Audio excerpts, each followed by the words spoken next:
All right, everyone, how's it going? Get ready for a story that's going to hit you right in the feels and prove that sometimes the biggest curveballs lead to the biggest wins. Seriously, buckle up because this one's a wild ride. I never thought my big break as an artist would come from my own sister's cruelty. My name is Harper Reed, and at 28, I've spent the last decade pursuing my passion for painting while barely making rent on my tiny downtown LA studio apartment. The irony isn't lost on me that my sister Madison, the successful one in our family, would inadvertently launch my career through what was supposed to be my ultimate humiliation. When her invitation arrived for the housewarming party at her new Beverly Hills penthouse, I felt that familiar mixture of hope and dread. Madison had always been the golden child, the one who followed our parents' practical advice into a lucrative interior design career, while I was the dreamer who chose art school and a life of uncertainty. But despite our strained relationship, I still harbored this childish fantasy that one day she'd see my work and finally understand why I chose this path. That's why I decided to bring my latest painting as a housewarming gift. A piece I'd spent months perfecting, an abstract cityscape that represented my new artistic direction. It was the best work I'd ever created, with layers of deep blues and vibrant oranges capturing the chaotic energy of LA at twilight. As I carefully wrapped the canvas that evening, I imagined Madison's face lighting up when she saw it, perhaps even offering to hang it in her new place. I pictured her wealthy friends asking about the artist and Madison proudly introducing me. Man, was I naive. The Uber dropped me off in front of her building, a sleek modern high-rise with a uniformed valet who eyed my package suspiciously. I clutched my painting tighter, suddenly aware of how out of place I already felt. The elevator ride to the 20th floor gave me just enough time to smooth my thrift store dress and take a deep breath. This time will be different, I whispered to myself as I pressed the doorbell, the sound of clinking glasses and laughter seeping through the door. I had no idea that by tomorrow morning everything would change in ways I couldn't have imagined, and that the painting tucked under my arm would be worth more than all of Madison's designer furniture combined. The door swung open to reveal Madison in a chic black cocktail dress. Her perfect blonde hair swept into an elegant updo, diamond earrings catching the light as she gave me an air kiss inches from my cheek. "Harper, you made it," she said with a smile that didn't quite reach her eyes, quickly scanning my outfit with a barely concealed grimace. "Come on in, come in. Oh, is that another one of your paintings?" The slight pause before paintings felt deliberate, as if she wasn't quite sure how to categorize my work. I nodded and handed it to her, watching as she unwrapped it with the enthusiasm of someone opening a utility bill. "It's an abstract cityscape. I thought it might work in your new place," I explained, trying to keep the eagerness out of my voice. "How interesting," she replied, immediately passing it to a nearby server. "Just put this with the other gifts, Carlos." I watched helplessly as my carefully created piece was carried away and placed unceremoniously in a corner, while elaborately wrapped packages from luxury brands were displayed prominently on a table. The apartment was stunning, I had to admit, with floor-to-ceiling windows offering a perfect view of the Hollywood Hills, minimalist furniture that probably cost more than I made in a year, and walls adorned with artwork that I recognized from well-known galleries. Guests in designer clothes clustered in groups, champagne flutes in hand, their conversation a sophisticated hum punctuated by occasional laughter. "Let me introduce you," Madison said, guiding me toward a couple near the window. But before we reached them, she was intercepted by someone calling her name. "Oh, David! So glad you could make it," she exclaimed, immediately changing course and leaving me standing awkwardly alone.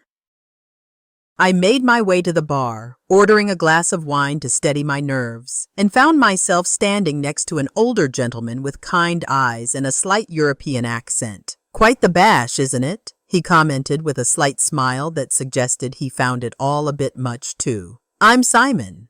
I introduced myself, grateful for the friendly face, and was surprised when he asked what I did. When I mentioned I was an artist, his interest seemed genuine.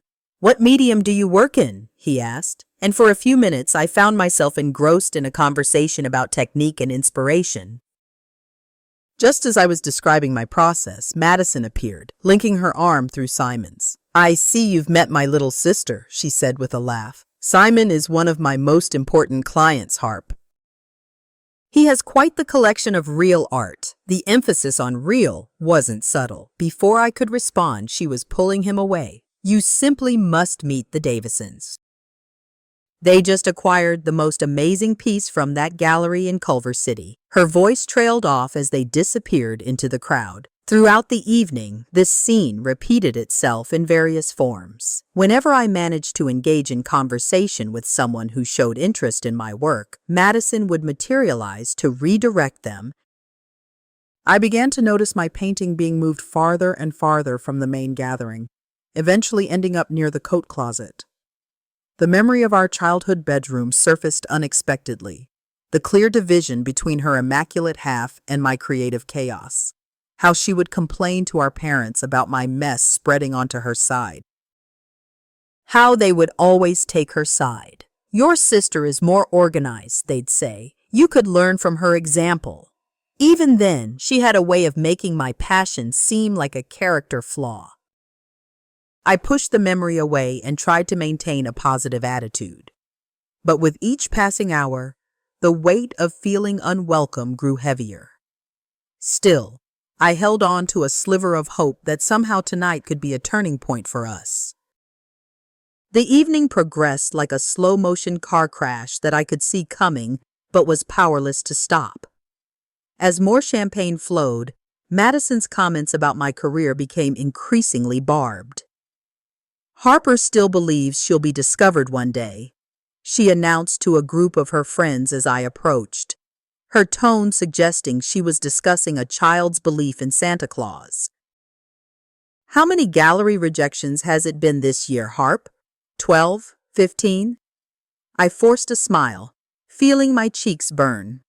Just keeping track of my persistence, I countered, trying to sound lighthearted. A woman in the group gave me a sympathetic look that somehow hurt more than Madison's directness. Well, persistence is admirable, she offered kindly. But Madison wasn't finished. I keep telling her there's good money in commercial art. Even greeting cards need designers, right? The group laughed, and I took a large sip of wine to hide my expression. I excused myself to use the restroom, needing a moment of solitude. In the hallway, I overheard Madison's voice coming from the kitchen.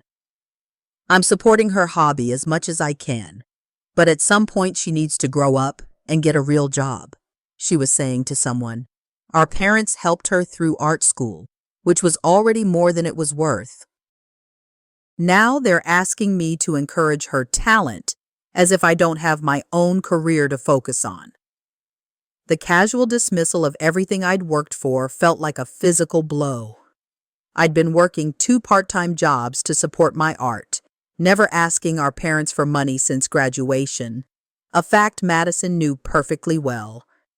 The mention of our parents brought back a flood of memories, the way they'd attended every one of Madison's design showcases, but had always found excuses to miss my art exhibitions. How they'd framed her awards and certificates, while my paintings were relegated to basement storage. The constant suggestions that I should follow in my sister's practical footsteps.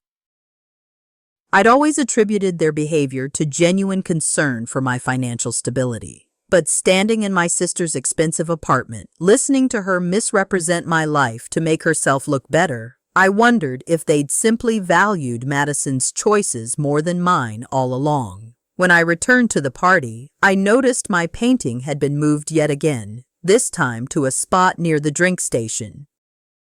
Simon, the European gentleman, caught my eye from across the room and started making his way toward me. But Madison intercepted him once more. this time introducing him to a famous architect whose name I recognized from magazines. I watched as she placed a proprietary hand on his arm, glancing in my direction as if to make sure I was witnessing my exclusion.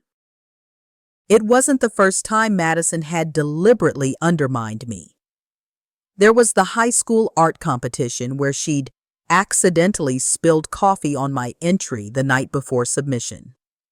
The time she told my first serious boyfriend about my unstable career prospects until he started questioning our future together. The family gatherings where she'd redirect conversations whenever anyone showed interest in my work. But this seemed different, more pointed, as if my presence in her carefully curated world was a personal affront she needed to correct. As the evening wore on, I found myself increasingly questioning why I'd come at all. What had I expected to happen? That suddenly, after 28 years, Madison would transform into a supportive sister? That her wealthy friends would discover my genius and change my life? Standing alone by the window, watching the glittering city lights that had inspired my painting, I felt a wave of doubt wash over me. Was I foolish to think my art would ever be good enough for this crowd? I whispered to myself, the voice in my head sounding suspiciously like Madison's. For a moment, I considered slipping out unnoticed, retrieving my painting, and disappearing back to my small studio apartment where at least my art was respected, if only by me. But something kept me rooted in place. Some stubborn part of me, unwilling to give Madison the satisfaction of driving me away. "Everyone, dinner is served." Madison's voice rang out above the party chatter, and the guests began migrating toward the dining area. I followed the crowd into a stunning room dominated by an enormous glass table that could easily seat 20 people. Crystal chandeliers cast a warm glow over place settings that belonged in a design magazine, with name cards in elegant calligraphy directing guests to their assigned seats. I scanned the table looking for my name, only to find it at the very end, next to the kitchen door and far from any of the interesting guests I'd met. Simon was seated near Madison at the opposite end, engaged in conversation with a well-known gallery owner whose rejection letter was still pinned to my studio bulletin board. As everyone settled in, Madison remained standing, raising her glass for a toast. "Welcome to my new home," she began, gesturing around the space. As some of you know, I've spent the last 6 months bringing this vision to life, and I'm thrilled to finally share it with the people who matter most. Her gaze swept across the table, deliberately skipping over me. Each piece in this apartment was carefully selected to create the perfect harmony of form and function. I noticed my painting had been moved yet again, this time positioned precariously near the drink station with no protection, while expensive artwork on the walls was perfectly lit and prominently featured. The first course arrived. A delicate arrangement of seafood that probably cost more than my weekly grocery budget. As conversation flowed around me, I felt increasingly invisible, responding to occasional polite questions from my neighbors, but mostly pushing food around my plate. Midway through the main course, a minor commotion erupted near the drink station when someone accidentally bumped into the counter, sending a splash of red wine dangerously close to my canvas. "Oh no!" the woman exclaimed, reaching for a napkin. "I almost ruined that painting." Madison's laugh carried down the table. "It's just one of Harper's paintings. Don't worry about it," she called out dismissively. "Not like it's a valuable piece or anything." The casual cruelty of her words silenced the immediate area around her, with several guests exchanging uncomfortable glances. I gripped my fork tighter, feeling the heat of embarrassment crawl up my neck. Before I could respond, Madison stood up and walked over to my painting, picking it up with none of the care it deserved. "Actually, this gives me a chance to show you all something," she announced, holding my work aloft like a demonstration prop. "When you're selecting art for your home, you want to consider placement very carefully. Something like this," she gestured dismissively at my cityscape, "is too busy for most sophisticated spaces." The colors are a bit amateur, don't you think? She looked around for agreement, and to my horror, several of her friends nodded along. The composition lacks focus, offered one man who had introduced himself earlier as an art collector. And the brushwork is inconsistent, added a woman wearing more jewelry than I could afford in a lifetime.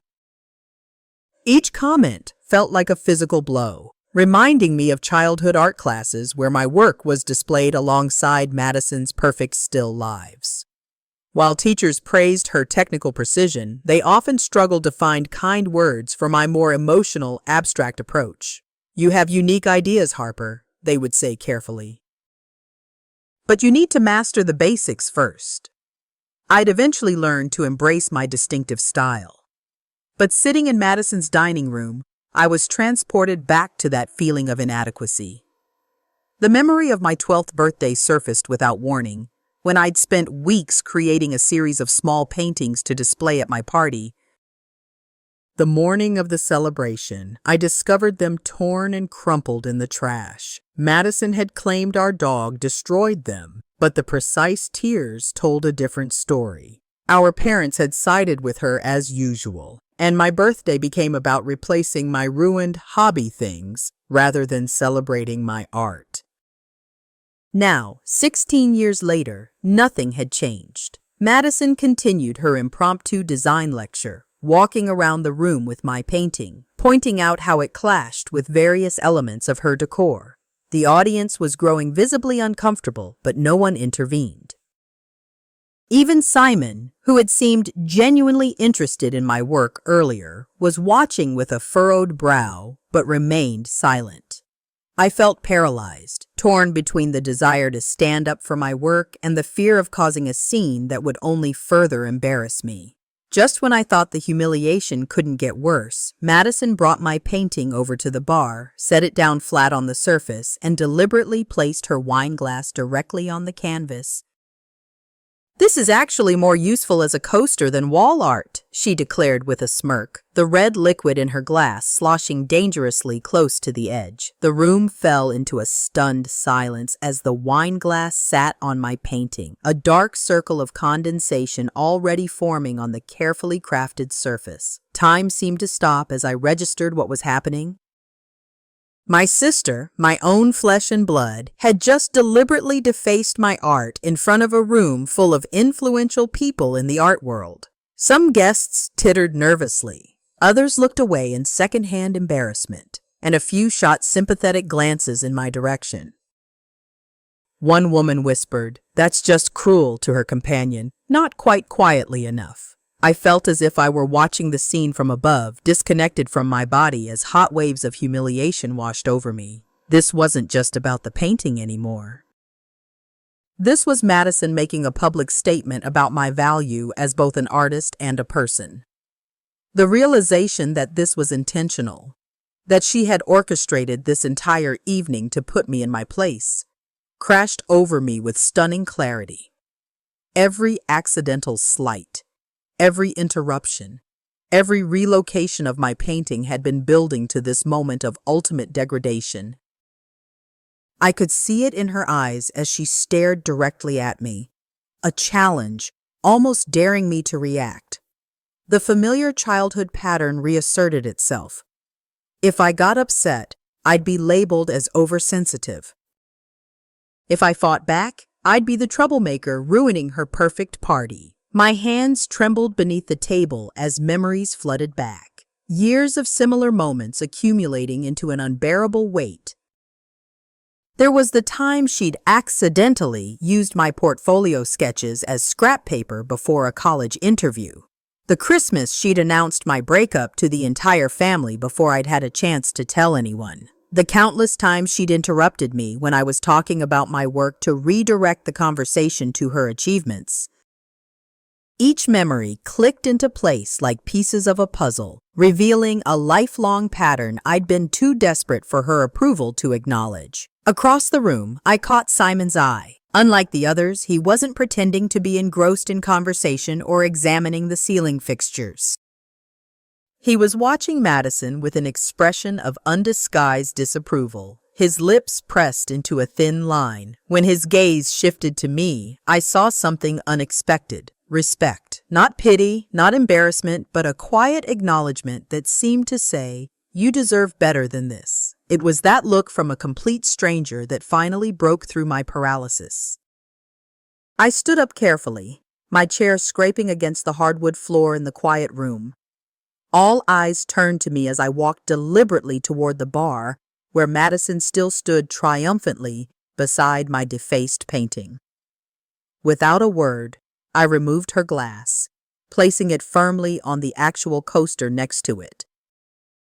"I'll take that back now," I said, my voice steadier than I expected as I picked up my painting. The condensation ring had seeped into the paint, creating a dark circle in the center of my cityscape, the moisture causing some of the colors to run together. Madison's smile faltered slightly. "Oh, come on, Harp, it's just a joke. Don't be so sensitive," she said loudly, looking around for support from her guests. "Besides, it's not like anyone was going to buy it anyway." The familiar dismissal ignited something new in me, a burning anger that replaced the hurt. "That's not for you to decide anymore," I replied quietly, holding the painting carefully by its edges. Then, meeting her gaze directly, I added, "Thank you for the lovely evening, Madison. It's been incredibly illuminating." Her eyes widened slightly at my tone, so different from my usual attempts to smooth things over. Before she could respond, I turned to the room and smiled as genuinely as I could manage. "It was nice meeting all of you. Enjoy the rest of your evening." As I walked toward the door, painting in hand, Madison's voice followed me, higher than usual. "See, this is exactly what I mean. She's always been so dramatic about her little hobby." I paused at the doorway, every instinct telling me to keep walking, to not give her the satisfaction of a response, but something had shifted inside me, a lifetime of swallowing hurt suddenly refusing to go down. I turned back one last time. "It's not a hobby, Madison, it's my profession. The difference is, I create things. You just buy them." Then I was out the door before I could see her reaction, my heart pounding as I waited for the elevator. The ride down was a blur, and I barely registered the sympathetic look from the valet as I emerged onto the street, clutching my damaged painting. The cool night air hit my face, bringing with it the first tears. By the time I reached my apartment, they were flowing freely, great heaving sobs that came from some deep, wounded place I'd been ignoring for years. I placed the painting on my workbench, the water stain now fully set into the canvas, transforming my cityscape into something unrecognizable. Slumping onto my worn couch, I finally allowed myself to feel the full magnitude of what had happened. My sister had publicly humiliated me, damaged my work, and made it abundantly clear that she would never respect my chosen path. The realization was both devastating and strangely freeing. For so many years, I'd been chasing her approval, trying to make her understand the value of my art, believing that if I just created the right piece, she would finally see me. Now I could see the truth. No painting would ever be good enough. Because Madison's issue wasn't with my art, it was with me having something that was mine alone, something she couldn't control or diminish. As I sat in my small apartment, surrounded by the paintings that represented years of dedication and passion, a new question emerged through the pain. Why did I still care what Madison thought? When had I given her so much power over my self-worth? The digital clock on my microwave blinked 2:17 a.m. As I sat cross-legged on my apartment floor, staring at the damaged painting propped against my easel, I hadn't bothered changing out of my party dress, though I'd kicked off my uncomfortable shoes hours ago. My eyes were swollen from crying, but the tears had finally stopped, replaced by a strange, hollow calmness that often follows emotional storms. The circular water stain dominated the center of my cityscape, spreading outward like ripples in a pond, blurring the careful layers of color I'd spent months perfecting. In the harsh light of my studio lamp, I could see exactly where Madison's wine glass had sat, the perfect ring of destruction she'd so deliberately created. I traced the outline with my finger, feeling the slightly raised texture where the moisture had warped the canvas. "Why does she hate my art so much?" I whispered to the empty room, the question I'd been avoiding for years finally taking shape. It wasn't just tonight, it was a pattern stretching back to our childhood. I remembered being 7 years old, proudly showing my family the watercolor landscape I'd painted in school. While my parents made appropriate noises of appreciation, 10-year-old Madison had pointed out everything wrong with it. The perspective was off. The colors were unrealistic. The trees looked like green blobs. When I cried, she'd said she was just helping me improve. And our parents had agreed. "Madison has a good eye for detail, Harper. Listen to your sister." That was the first time, but not the last. In middle school, when I won a district art contest, Madison, by then in high school, had suggested the judges probably felt sorry for me. When I got accepted to art school with a partial scholarship, she'd commented that they must have needed to fill a quota. Each memory surfaced like debris after a flood. Pieces of a puzzle I'd never fully assembled because I hadn't wanted to see the complete picture. But tonight had forced me to look at it all at once. My sister didn't just dismiss my art. She actively resented it, perhaps even feared it. But why? I pulled myself off the floor and made a cup of coffee, trying to think logically through the fog of emotional exhaustion. Madison had always been the perfect daughter. Straight A student, impeccable taste, socially adept, and eventually professionally successful. She followed all the rules, colored within all the lines, and was rewarded accordingly. I, on the other hand, had always been drawn to the messy, the emotional, the abstract. My room was chaos, my grades inconsistent, my social circle eclectic. But art had been my salvation, the one place where my different way of seeing the world was an asset, not a liability. Could it be that simple? That Madison resented my art because it represented a form of freedom she'd never allowed herself? Or was it that despite her conventional success, my passion for creating had somehow threatened her? I'd never been competing with her, but perhaps she'd always been competing with me in a race I didn't even know we were running. Our parents had complicated things further. They'd praised Madison's practical achievements while regarding my artistic pursuits with cautious concern. "We just want you to be able to support yourself, Harper," they'd say, as if creativity and financial stability were mutually exclusive. They'd encouraged Madison's criticisms under the guise of helpful feedback, unwittingly establishing a dynamic where her opinion of my work carried more weight than anyone else's, even my own. I took a sip of coffee and walked slowly around my small studio, really seeing it perhaps for the first time in years. Every surface was covered with evidence of my dedication. Sketchbooks filled with ideas. Canvases in various stages of completion. Art books dog-eared to inspirational passages. Even the collection of rejection letters I'd kept as motivation. This wasn't a hobby. This was a life's work, and I had been allowing Madison to define its value. The realization hit me with such force that I nearly dropped my mug. I had been looking for validation in exactly the wrong place, from the one person who had a vested interest in never providing it. What would happen if I simply stopped? If I accepted that Madison would never appreciate my art and that it didn't matter? The thought was terrifying and liberating in equal measure. I set down my coffee and approached the damaged painting again, seeing it with new eyes.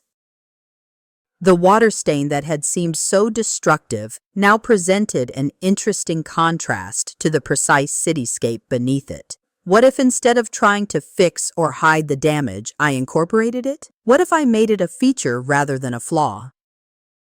Grabbing my brushes with sudden urgency, I began to work, adding layers around the water stain, transforming it into a central element rather than an intrusion. I worked through the night, losing myself in the process as I hadn't in months, free from the constant internal critic that sounded suspiciously like Madison. As dawn broke over the city, casting a golden light through my small window, I stepped back to assess what I'd created. The painting had evolved into something entirely new. The water stain now resembling a portal or a vortex in the center of the cityscape, buildings and streets bending toward it as if being pulled into another dimension. It was raw, emotional, imperfect, and completely authentic. For the first time since I could remember, I looked at my work without wondering what Madison would say about it. Instead, I asked myself a new question. What do I think of it? The answer came with surprising clarity. I loved it. It was valid, valuable, and entirely mine, whether Madison saw its worth or not. Exhausted but oddly energized, I finally changed out of my party dress and fell into bed, the first rays of morning sun warming my face. My last conscious thought before sleep claimed me was a revelation that felt like both an ending and a beginning. I don't need her approval anymore. The insistent buzzing of my phone dragged me from a deep sleep, blinking groggily at the sunlight streaming through my windows. I fumbled for the device, expecting it to be my mother calling for her weekly check-in. Instead, an unfamiliar email notification lit up the screen, the sender's name sending a jolt of recognition through my sleep-fogged brain. Simon Reynolds. It took me a moment to place him, memories of last night's humiliation still raw, before I remembered the kind European gentleman from Madison's party. With a mixture of curiosity and trepidation, I opened the email. "Dear Harper," it began. "I hope this message finds you well after what must have been a difficult evening. I want to apologize for not speaking up during that unfortunate incident with your painting. Please know that what happened was unconscionable and in no way a reflection on the quality of your work, which I found quite compelling during our brief conversation. I'm actually writing with a professional interest. I should have properly introduced myself yesterday, but your sister's introductions focused on my role as her client rather than my primary occupation. I'm the owner of the Vanguard Gallery in London, specializing in emerging contemporary artists with unique perspectives. I'm in Los Angeles for just 2 more days and would very much like to see more of your work. Would it be possible to visit your studio this morning? I understand this is short notice and completely unexpected, but I have a strong feeling about your artistic voice. Please let me know if this would be convenient. Sincerely, Simon Reynolds." I read the email 3 times, convinced I was misunderstanding or still dreaming. Simon Reynolds. The name finally clicked into place, sending another shock through my system. The Vanguard Gallery was one of the most prestigious contemporary art spaces in London, known for launching significant careers. I'd actually researched them during my last desperate round of portfolio submissions, only to decide they were too far out of my league to bother contacting. And now the owner wanted to visit my studio today. I glanced frantically around my apartment, seeing it through a stranger's eyes. The unmade sofa bed, coffee mugs on every surface, laundry draped over chairs to dry, and paintings stacked haphazardly against walls. Not to mention my own appearance, which after a night of crying and painting without sleep, must have resembled something from a horror film. My finger hovered over the reply button as doubt crept in. Was this some elaborate prank orchestrated by Madison, a cruel continuation of last night's humiliation? But how would she have access to Simon Reynolds' actual email account? And why would someone of his stature participate in such a scheme? Before I could talk myself out of it, I typed a quick response. "Mr. Reynolds, thank you for your email. I would be honored to show you my work." My studio is also my apartment, so please excuse its modest size. Would 11 a.m. work for you? The address is... I hit send before I could second guess myself, then looked at the time. 8:47 a.m. That gave me just over 2 hours to transform both my space and myself into something presentable. What followed was a whirlwind of activity that would have impressed even Madison with its efficiency. I showered quickly, tamed my wild curls into something resembling a professional style, applied minimal makeup to hide the evidence of last night's tears, and put on my gallery opening outfit, a simple black dress that was the most expensive item in my wardrobe. Then I attacked the apartment, clearing away dishes, organizing my materials, carefully selecting which paintings to display prominently and which to keep in storage. I arranged my work chronologically along one wall, showing the evolution of my style, and placed the transformed water-stained painting from last night on the easel in the center of the room, still not entirely sure if it was brilliant or terrible, but knowing it was honest. At precisely 11 a.m., a knock sounded at my door. Taking one deep breath to steady myself, I opened it to find Simon Reynolds, looking much as he had the night before in an impeccably tailored suit, though his expression was far warmer than it had been in Madison's dining room. "Harper, thank you for accommodating me on such short notice," he said, extending his hand. "I know this must seem rather unexpected." I invited him in, suddenly hyper-aware of every imperfection in my small studio apartment, from the crack in the ceiling to the worn patches on the hardwood floor. But Simon didn't seem to notice any of that. His attention was immediately captured by the paintings. "May I?" he asked, gesturing toward the wall display. At my nod, he began to examine each piece methodically, occasionally leaning in to study a particular brushstroke or stepping back to take in the full composition. He asked thoughtful questions about my techniques, influences, and the stories behind certain images. With each response, I felt myself relaxing slightly, the conversation flowing naturally into a discussion of artistic philosophy and process. When he finally reached the transformed painting on the easel, he fell silent for a long moment. I held my breath, waiting for his reaction to the piece that now incorporated Madison's act of destruction. "This is remarkable," he said finally, circling the easel to view it from different angles. "You've transformed an act of cruelty into something powerful." The way the cityscape bends toward the central vortex suggests both destruction and creation simultaneously. It's as though the city is both being torn apart and rebuilt in a new form. His assessment was so close to what I'd felt while painting it that I was momentarily speechless. "That's exactly what I was trying to express," I managed finally. "The idea that damage can become a doorway to something new." Simon nodded, still studying the painting. "May I ask about the title?" I hadn't even considered naming it yet, but in that moment, it came to me with perfect clarity.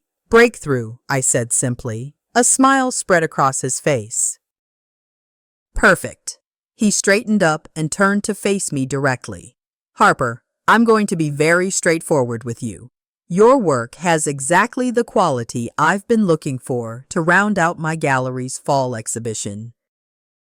Your use of color, your emotional expressiveness, and particularly your ability to transform perspective, as demonstrated in this latest piece, align perfectly with our gallery's direction. I believe your work would resonate strongly with our collectors." My heart began racing as Simon Reynolds pulled out his phone and showed me his gallery's website, scrolling through images of a stunning space in London with high ceilings, perfect lighting, and walls displaying art that made my breath catch. "We focus on artists who bring a distinct emotional perspective to contemporary themes," he explained as he showed me previous exhibitions. "What I particularly appreciate about your work is how it bridges technical skill with raw emotional honesty, something increasingly rare in today's overly conceptual art landscape." He pointed to my paintings, especially the transformed piece from last night. Your cityscapes aren't merely representations of urban environments. They're emotional landscapes capturing the lived experience of these spaces. That's what our collectors respond to, art that makes them feel something authentic. I nodded, struggling to maintain my composure as he described my work in terms that perfectly captured what I'd been trying to achieve all these years. The contemporary art market is shifting away from sterile conceptualism toward work with genuine emotional depth, he continued. Your timing couldn't be better. There's particular interest in female artists who bring fresh perspectives to traditionally male-dominated visual conversations about urban spaces. He paused, studying my face for a moment before continuing. I'd like to make you an offer, Harper. First, I want to purchase this piece, he gestured to Breakthrough, for my personal collection. Second, I'd like to commission a series of 6 additional works for our fall exhibition, with an option to extend to a full solo show depending on the response. My mind was spinning so fast I almost missed the figure when he named it. I'm prepared to offer $80,000 for this painting with an additional $15,000 per commissioned piece. I must have misheard him. I'm sorry, did you say $80,000 for this one painting? I asked, certain I'd gotten the decimal point wrong. Simon nodded, completely serious. Yes, contemporary art valuation is complex, but I'm confident this piece will appreciate significantly over time. The story behind it adds a compelling provenance, and the work itself shows remarkable technical and emotional sophistication. A sudden suspicion made me pause. Is this some kind of elaborate joke Madison set up? Because if it is, I couldn't even finish the sentence, the possibility too painful to articulate. Simon's expression softened with understanding. Harper, I assure you this is completely legitimate. Your sister has no idea I'm here. In fact, given what I witnessed last night, I doubt she'd be pleased to know about this conversation. He reached into his jacket and pulled out a business card, followed by his gallery's catalog. Perhaps this will help establish my credentials. Feel free to research our gallery while I step out to make a quick call. While Simon stepped into the hallway, I frantically Googled the Vanguard Gallery on my phone, finding numerous articles about their exhibitions, interviews with Simon, and features on artists whose careers had been launched through his representation. The gallery was not only legitimate, but highly respected in the international art scene. By the time he returned, I had convinced myself this was actually happening, but still couldn't quite believe it. This feels surreal, I admitted as he sat down across from me. I've been working toward gallery representation for years, and now you're offering not just that, but to buy my painting for a sum that's more money than I've made from my art in my entire career. Simon smiled. The art world can work that way sometimes.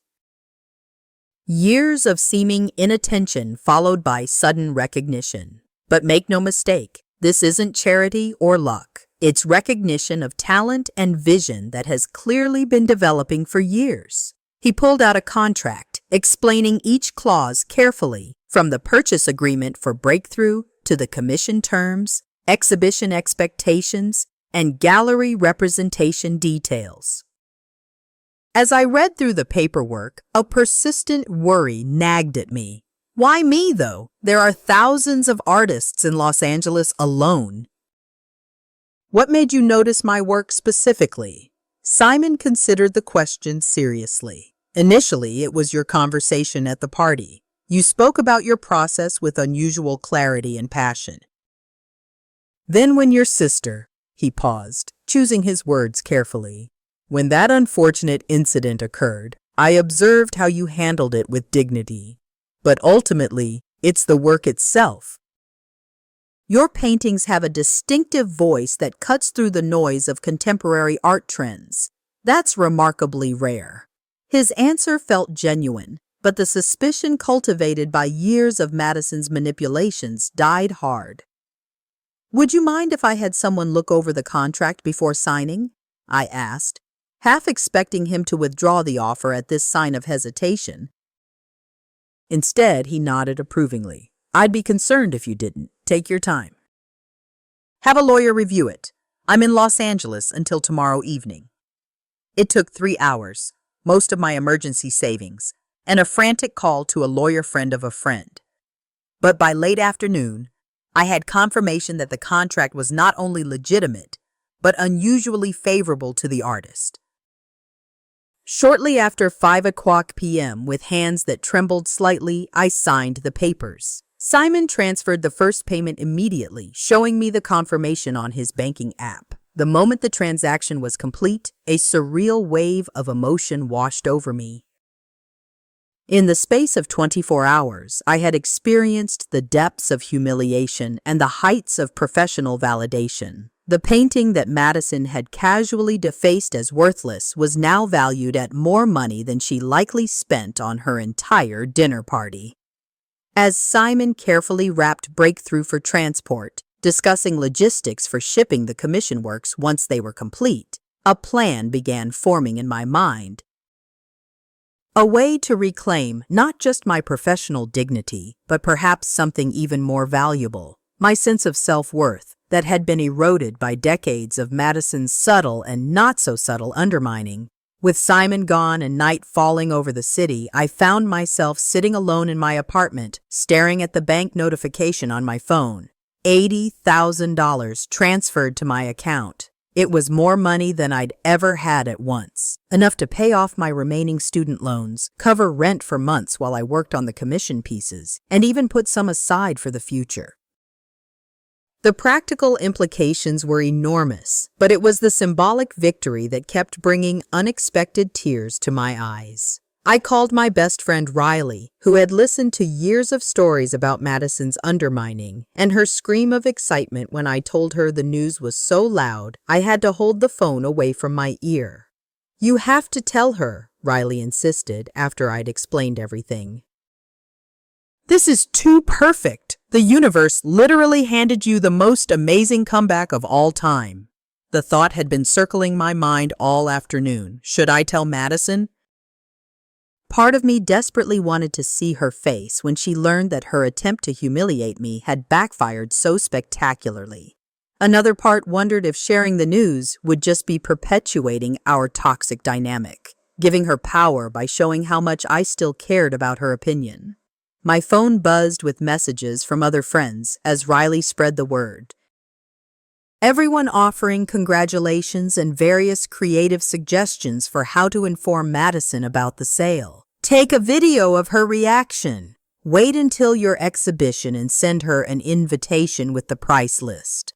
Post it all over social media and tag her. Each suggestion felt increasingly vindictive, and yet I couldn't completely dismiss the desire for some form of recognition from the person who had spent a lifetime dismissing me. "I need to think about this," I told Riley finally. "It's not just about getting back at her. It's about what happens next." After hanging up, I wandered my apartment restlessly, emotions oscillating between elation about the opportunity and lingering hurt from Madison's cruelty. What did I really want from this situation? Revenge? Validation? Or something deeper?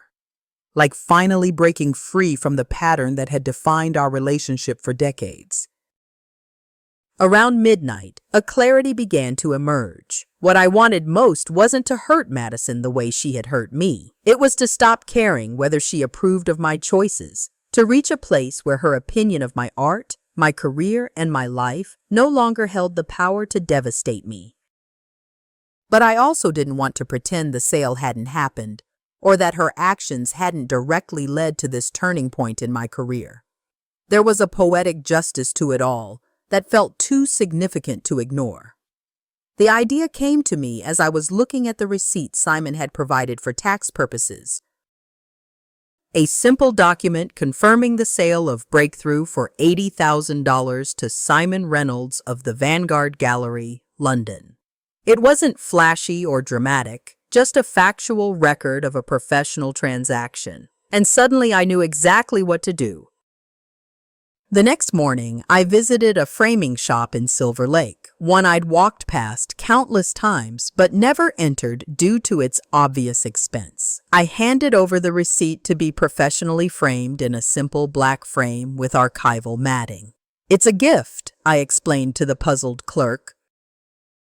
"A very special one." While waiting for the framing to be completed, I drafted and redrafted a brief note to accompany it. My first attempts were too emotional, too bitter, or too smug. Eventually, I settled on something simple. "Madison, I wanted to share this professional milestone with you. The painting from your party found its perfect home. Thank you for being part of this breakthrough moment in my career. Harper." No sarcasm, no obvious dig, just a straightforward acknowledgement of what had happened. The framed receipt was ready by afternoon, an elegant presentation of what might otherwise be a mundane document. As I carefully packaged it for mailing, I considered my options one last time. I could deliver it in person, ensuring I'd see her reaction, but that felt too confrontational, too much like I was seeking a specific response. I could include more details about Simon in the gallery, but that might seem like I was trying too hard to impress her. In the end, I decided the simplest approach was the most powerful. The receipt spoke for itself, a clear, factual statement that needed no embellishment. At the post office, I hesitated one final time before dropping the package into the mail slot. Was I perpetuating our unhealthy dynamic by seeking any reaction at all? Or was this a necessary step in changing that dynamic forever? I couldn't be sure, but it felt right to acknowledge what had happened rather than pretending it hadn't affected me. The package slid from my fingers into the mail slot with a soft thud that felt surprisingly final. Whatever Madison's reaction might be, I had acted authentically, neither seeking revenge nor pretending the hurt hadn't occurred. I walked back to my apartment feeling lighter than I had in years, as though I'd put down a heavy burden I hadn't even realized I was carrying. For the first time in my adult life, I had acted toward Madison not as her perpetually approval-seeking little sister, but as a professional artist, acknowledging a colleague who had inadvertently played a role in an important career development. Whether she would recognize or appreciate that shift didn't matter nearly as much as the fact that I felt it myself. As I unlocked my apartment door, my phone buzzed with an email from Simon with initial thoughts about the commissioned pieces and exhibition planning. My new life was already beginning with or without Madison's approval, and for the first time, that felt completely okay. 1 month passed in a blur of creativity and transformation. My small apartment, once cluttered with uncertainty, now hummed with purposeful energy as I worked on the commissioned pieces for the Vanguard Gallery. The first 3 paintings were already complete, each one building on the emotional breakthrough of that pivotal night. Simon had been enthusiastic about my progress. Our weekly video calls filled with thoughtful discussion about artistic direction and exhibition planning. My flight to London for the opening was booked for the following month, a reality that still occasionally struck me as surreal. Madison had not responded to the framed receipt. No call, no text, no email acknowledging its arrival or contents. At first, I checked my phone compulsively, both dreading and anticipating her reaction. But as days turned into weeks with no response, something unexpected happened. I stopped waiting. The silence that once would have devastated me as confirmation of her indifference now felt strangely liberating. Whether she was too shocked, too angry, or too embarrassed to respond didn't matter nearly as much as the fact that her non-response no longer defined my emotional state. I was in the middle of working on the 4th commissioned piece when a knock at my door broke my concentration.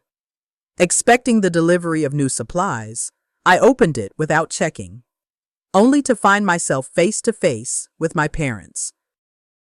"Mom, Dad, what are you doing here?" I asked, genuinely surprised. They lived in San Diego and rarely visited the city without advanced planning. My father shifted uncomfortably while my mother stepped forward with determination in her eyes. "We need to talk, Harper." May we come in? Their demeanor was unusual, serious in a way that made me instantly anxious. Had something happened? Was someone ill? I ushered them inside, quickly clearing sketchbooks from the sofa to make space for them to sit.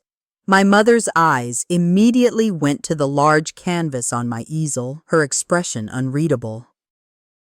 Your work has changed, she observed quietly. It's more confident. The unexpected compliment momentarily threw me. Thank you, I replied cautiously. It's part of a commission series for a gallery in London. My father cleared his throat. That's actually why we're here, Harp. We spoke with Madison yesterday. My stomach tightened instinctively at the mention of my sister's name. So the receipt had made an impact after all. What did she say? I asked, trying to keep my voice neutral. My parents exchanged glances before my mother answered. Not much, honestly. She mentioned you'd sold a painting for a significant sum and would be showing your work internationally. She seemed upset. The understatement almost made me laugh. Upset how? Angry that I succeeded? Disappointed her plan to humiliate me backfired? The words came out sharper than I'd intended, years of accumulated hurt suddenly finding voice. My father leaned forward, his expression serious. Harper, what happened between you two? Madison wouldn't give us details, but something clearly went very wrong. For a moment, I considered downplaying the incident, falling back into my familiar role as peacekeeper. Instead, I told them everything, from the initial hope I'd felt bringing my painting to Madison's party to the deliberate public humiliation and the unexpected opportunity that followed. As I spoke, I watched their expressions shift from confusion to disbelief to something that looked remarkably like shame. When I finished, the silence stretched between us, heavy with unspoken recognition.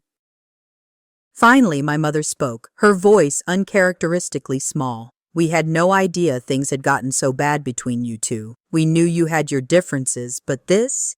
She trailed off, shaking her head. We failed you both, didn't we? The question caught me by surprise. In all my reflections on my relationship with Madison, I'd never expected our parents to acknowledge their role in it. What do you mean? I asked carefully. My father sighed deeply. We always thought we were being supportive of both of you in different ways. Madison seemed to need structure, validation for following the expected path. You were always so independent, so determined to follow your own vision regardless of what anyone thought. We pushed Madison to achieve conventionally because that seemed to be what she wanted. And we pushed you to be more practical because we worried about your future. He gestured around my apartment-turned-studio. But we never really saw that we were creating this competition between you. This idea that one path was somehow more valuable than the other. My mother reached for my hand, her eyes filling with tears. When we saw that receipt, when we realized that you'd achieved exactly what you'd always said you would, it made us question everything we thought we knew.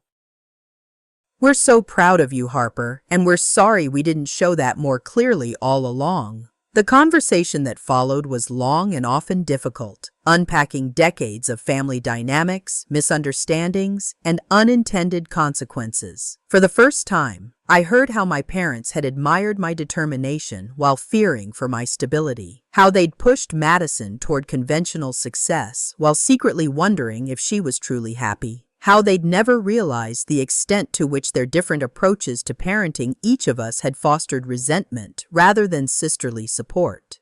By the time they left, something had shifted between us, a new understanding that felt raw but honest. They promised to talk to Madison, not to force reconciliation, but to address the patterns that had brought us to this point. Whether that would make any difference remained to be seen, but it no longer felt like the most important thing. The following weeks brought more changes. I rented a proper studio space with part of my earnings, giving myself room to work on larger canvases. I hired an assistant to help with the logistical aspects of preparing for the exhibition. I reconnected with artist friends I'd drifted away from during my years of financial struggle, finding community in shared experiences and mutual support. 2 days before my scheduled flight to London, I received an envelope with no return address. Inside was an invitation to a small gallery opening in West Hollywood the following evening. No note, no explanation, just the invitation with my name handwritten on the envelope. I recognized Madison's distinctive script immediately. I stood in my new studio, turning the invitation over in my hands, uncertain what it meant or how to respond. Was it an olive branch, a professional courtesy, or something else entirely?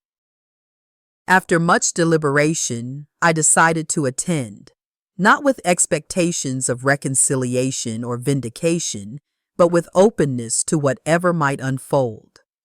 The gallery was small but elegant, showcasing an exhibition of emerging interior designers.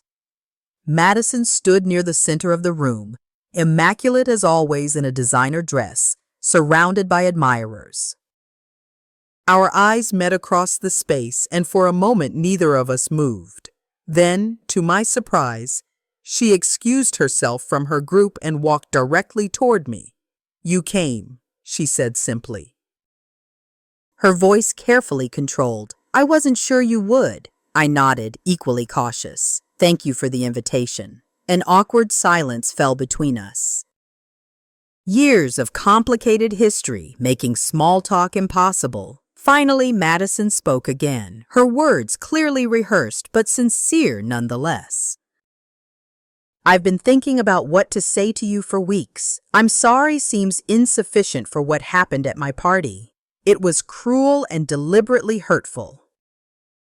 I can't undo it, but I can acknowledge it was wrong." The admission was so unexpected that for a moment I couldn't respond. When I finally found my voice, I asked the question that had been haunting me for years. "Why, Madison? Why has it always been so important to diminish what I do?" She looked away, visibly struggling with her answer. "Because you were always free in a way I never allowed myself to be," she said finally. "You followed your passion regardless of what anyone thought, while I built my entire life around others' expectations. When you succeeded on your own terms, it made me question every choice I'd made." The honesty of her answer disarmed me completely. This wasn't a full reconciliation, and one conversation couldn't heal decades of hurt on both sides. But it was a beginning, an acknowledgement of truths too long denied.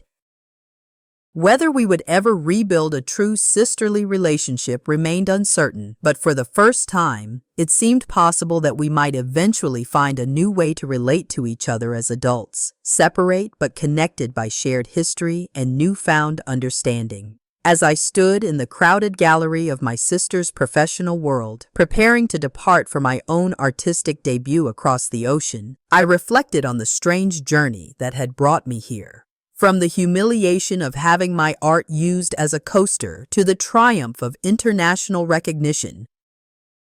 From the painful patterns of familial dysfunction to the first tentative steps toward healing. Each moment had contributed to a transformation deeper than just professional success. I had discovered something essential about myself, that my value as an artist and as a person had never depended on Madison's approval, or my parents' understanding, or even market validation. It had always been there in the quiet certainty that kept me painting through years of rejection and doubt. The true breakthrough hadn't been selling a painting for $80,000. Thrilling as that was, it had been breaking free from the need for external validation, especially from those least likely to provide it. As I prepared to step into this new chapter of my life, I carried with me not just the lessons of resilience and persistence, but also a deeper understanding of forgiveness, not as a gift to those who had hurt me, but as a liberation for myself. The painting that now hung in Simon Reynolds's London home would always bear the mark of Madison's wine glass, transformed into an integral part of the composition. Similarly, our family history would always bear the imprints of past wounds, but perhaps, like the painting, those marks could become part of a new and more authentic creation. So, what do you guys think? Have you ever had someone close to you try to diminish something you were passionate about? How did you handle it? And did it ultimately change your relationship with that person or with your passion itself? I'd love to hear your stories and thoughts down in the comments below. And if this story resonated with you, seriously, smash that like button, subscribe for more inspiring content about navigating difficult relationships and finding your authentic path despite others' expectations, and share this video with anyone who needs to hear it. Thank you so much for listening to my story, and remember that sometimes our greatest breakthroughs come disguised as our most painful setbacks. See you next time.